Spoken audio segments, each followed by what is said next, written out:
Hi guys, so we're in section 10.2. We're talking about logarithmic functions today, so something brand new to you guys. Now we're just gonna kind of ease into them a little bit, not doing a ton with it. Now on your calculator, all along there's been this little log button. You probably haven't realized was even there. They're talking about logarithmic functions when you see that little log button. So I'm going to define what logarithmic functions are today. Now I did my notes on loose leaf, but you can feel free to do them on the printed out notes that I provided, but you don't need to. It's really up to you and what your comfort level is with kind of writing things out here. So I'm going to show you kind of how these come about and where they come from. So the idea is if I take some base, so I'm going to use b as my base. I hate using a lowercase b, but a lot of times they use that for a base. And it's being raised to the x power. We're going to say that equals y. So this is considered an exponential form.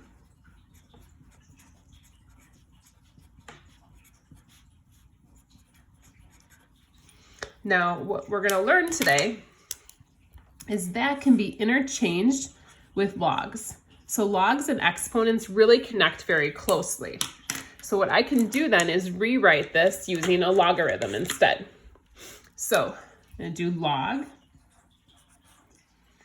And the b is the base, and the log has a little base. So it's like a little letter that's a little bit lower than the normal word. So if this is the log, then it drops down a little bit.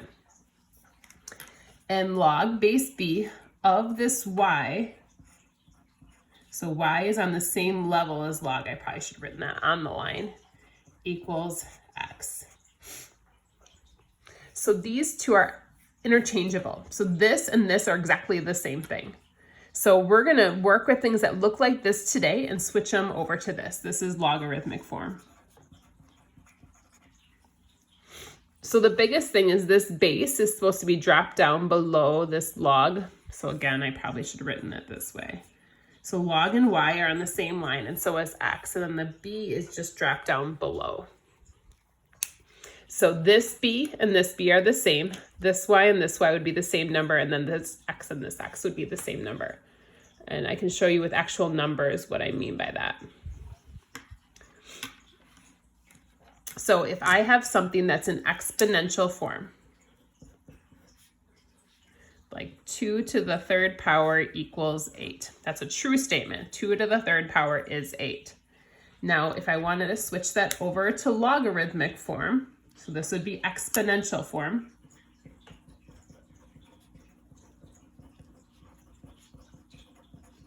And I'm going to switch it to log form. What we have to do is kind of rearrange this. So it's going to be log. Now the base is 2. The b is the base. So I'm going to do log base 2. And then the y is what I'm taking the log of. So that'll be 8. Should equal whatever the exponent is. So that'd be 3. So these two are interchangeable. I could write it either way. Now, if you try to type this into your calculator, most of your calculators, or if you have a calculator like mine, it won't let you do that. You can't type in log base 2 of 8. Now, some of your calculators will allow you to type it. So if you want to try it, log base 2 of 8 should be 3. But this isn't necessarily something we're just going to punch into our calculator all the time. So what they're going to ask us to do here today is rewrite things in exponential form.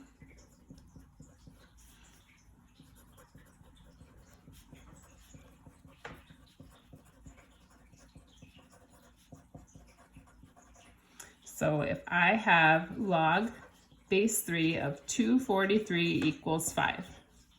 They asked to write that in exponential form. That just means rewrite it. So we're going to switch things around. So the base is 3. That's the base, again, the base. The exponent is what it equals. So x is the exponent, so that's going to be 5. And that will equal what we're taking the log of. So 3 to the 5th power is 243. That's true. If you check that in your calculator, that works out.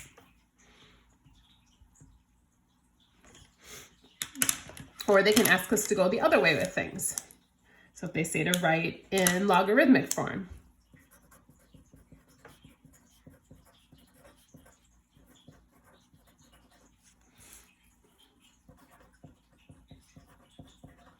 six to the third power equals 216. So now I have to switch that form over.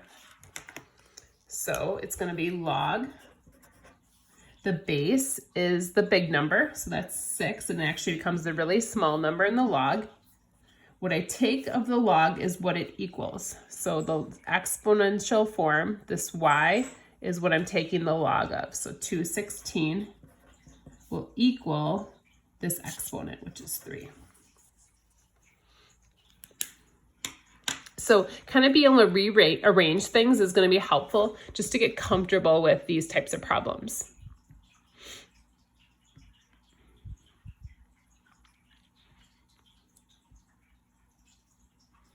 All right, so the next problem is going to ask us to actually solve some of these or evaluate them. So I'm going to flip to the next page here.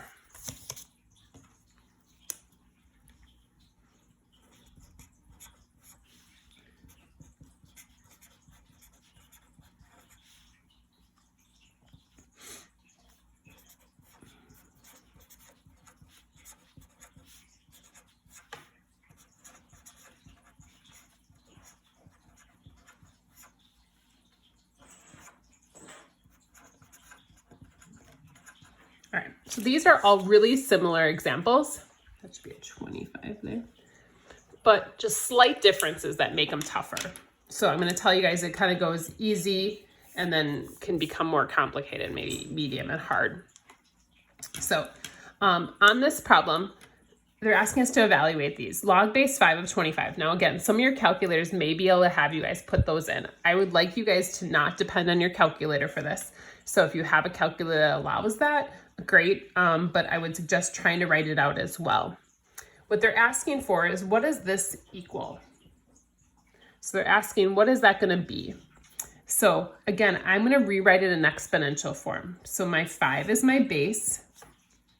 The exponent is what the log equals. So I don't know that right now. So I can either call that a question mark or a variable. And that needs to equal 25 in this case. So I'm trying to figure out what this exponent would be in this problem. 5 to some power equals 25. So hopefully you realize the question mark or the x would just equal 2, because 5 to the second is 25. This gets a little bit trickier in these next two. I'm actually going to go to example C first. So now this one is saying 25 is the base to some power equals 5. And again, you could call that an x instead of a question mark. So 25 to some power equals 5. Now you might not recall how to do this one, because what exponent actually makes the number smaller? It's actually asking us to do the square root of 25. Now if you recall, square root of 25 is really the same thing as 25 to the 1/2 power. That's from a few chapters ago. The 1/2 power is the same as the square root. So the question mark in this case is 1/2 or 0.5.